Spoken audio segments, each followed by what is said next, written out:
All right, Rishi. So tomorrow, I don't know if you know this, but tomorrow is LeBron James' birthday. I did not know Um, this.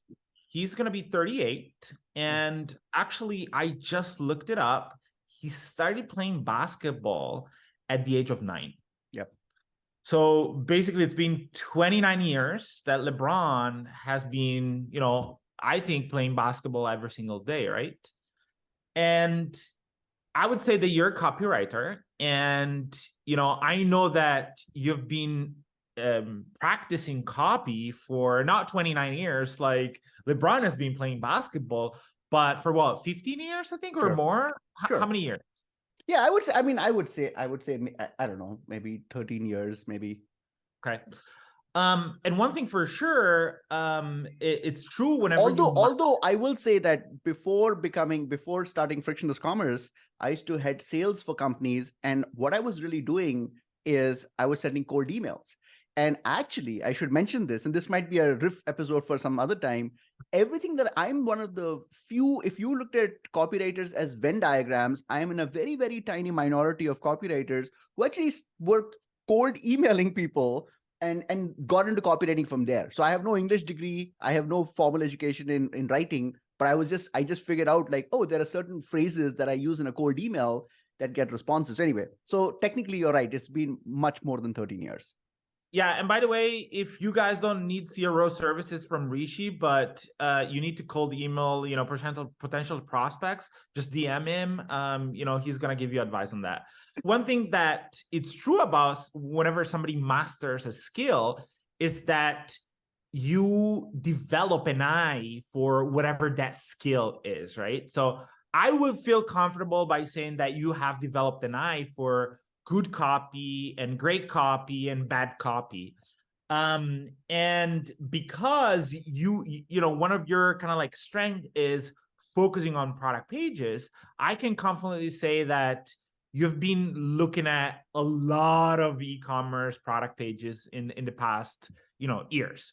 So having said that, let me ask you a question, Rishi. Have you ever come across an e-commerce or a DTC brand that um, has a sales pitch for upsells or cross sells or bundles? No. I've seen, I think there are, I think there, there, I would say, here's what I would say. So when you say sales pitch, they have like offer sales pitches. So like, I forget, Zipify pages. I don't know what these softwares are where you can Yeah, like one one click click upsell, upsell. Yeah. right? But, there isn't a lot. So yes, to the fact that they're doing a like an offer based promo, but not a sales pitch. Okay. Why do you think it's that? I honestly, surprisingly, I have myself never thought about this. So if I, who gets paid to think about copy on product pages all day long, has never thought about this, I think a big reason why it isn't done is because people haven't thought about it. Uh, Mhm. and maybe there are some examples out there, but as I'm thinking about this right now, I'm just realizing how powerful it is. Because if you are on a product page and you're looking to buy a product X, and then like on Amazon they say X plus Y you can buy that bundle deal.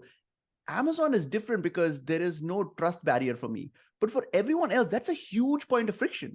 So I think what you're trying to say is that instead of presenting that offer and looking at the take rate of that offer, maybe that offer needs more context in terms of a sales pitch, right? And I just never thought about it.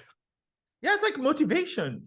Like if you want me to buy the bundle or the upsell or the cross sell, I need to be motivated in order. Like, give me a reason to freaking buy it, I right? love it. Just by saying, whatever this cross sell or whatever this buy two, and yeah, sure, everybody does discount, but that's the lazy way to do it, right? Yeah, and it not only is it the lazy way. I mean, the idea is to integrate the upsell or the cross sell into the decision making process of the person, where the person feels like, oh my god, this totally makes sense for me to. For example, if I'm sending a printer, for me to say like, listen, you're going to use cartridges, and it is actually, because I'm going to be shipping it to you one cartridge at a time, you can save all of that money by just getting cartridges, and we've designed these cartridges to have a shelf life of, let's say, 7 years or something. Now you've given me a compelling reason outside of the fact that, hey, we'll also give you a 10% discount, right? Yeah, because again, like if our job is making sure that more people would buy a product, why do people don't focus on motivating people to buy the upsell of the cross sell? For me, it doesn't make any sense. The reason I came up with this kind of like question, right, is the first episode that you and I released was a year ago, right? And I perfectly remember reading through a review from a customer of Dyson. I'm gonna read it out loud to you because I thought it was interesting. The review says this, and it's about the Dyson Hoover product. It says, I bought this model and I have a V11 model as well. So this person has just bought a model and then they have another model. This is even better than the smaller version. I keep one upstairs and one downstairs, right? And I'm like, oh my God, I actually have met people that have two Dysons and they keep it one maybe like at the seaside house and one at their own house, or one day they keep it upstairs. So this is not something like, oh my God, this guy must be the only, or this girl must be the only one that bought the Dyson 2 times, right? For one upstairs and one downstairs. So I'm like, if people buy a Dyson, which is like usually a product that you buy only once, multiple times, it's very interesting to me because I want to understand the logic and I want to understand the buyer psychology around that. So what do you think about this?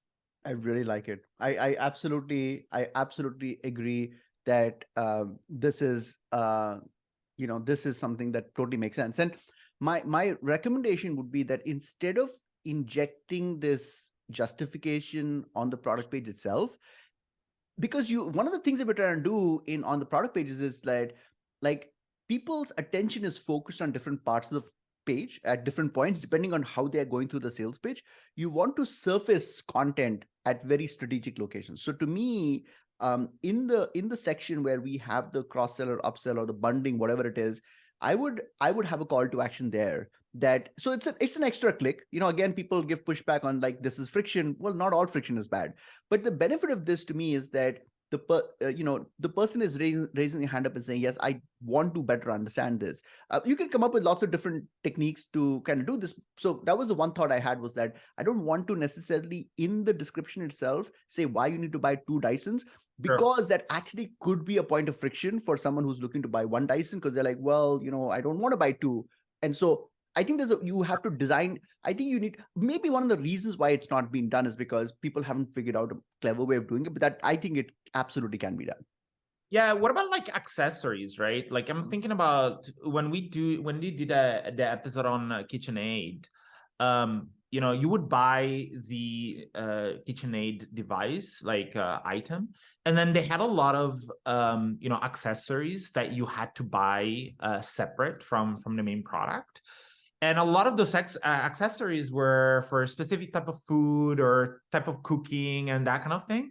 Yep. So to me, accessories would be the perfect candidate for a nice sales pitch. So I want to give an advice about this because this is something that I've been thinking a lot about. So one advice I want to give is figure out who of your segments of customers have bought the product either multiple times, if we're talking about pushing an upsell, or whoever bought the upsell, the cross sell, or whoever bought the bundles, and try to understand the motivations and the reasons why they bought that bundle. You can even say, hey, you could have bought just product X, which would have been like 80% cheaper or whatever that percentage is. And instead, you went ahead for the more expensive option. Why is that, right? Almost like pushing them against the wall and I'm not like suggesting to do that, but the frame of mind I'm suggesting here is like try to figure out why people that have bought the upsell or the cross sell or the bundle, why they've done that versus buying the product separately. And maybe you can use some of those motivations, some of those reasons in your copy or in your visual on the product page. I totally agree. This is a great idea. I think you and I need to keep an eye open for an example if we come across one where they actually are using the sales page, because I think I'd love to kind of actually do a follow-up episode of someone who's actually used it, because I've not seen that example. And I feel like it's a huge missed opportunity. Cool. Awesome. Good episode. Talk to you soon. Thank you.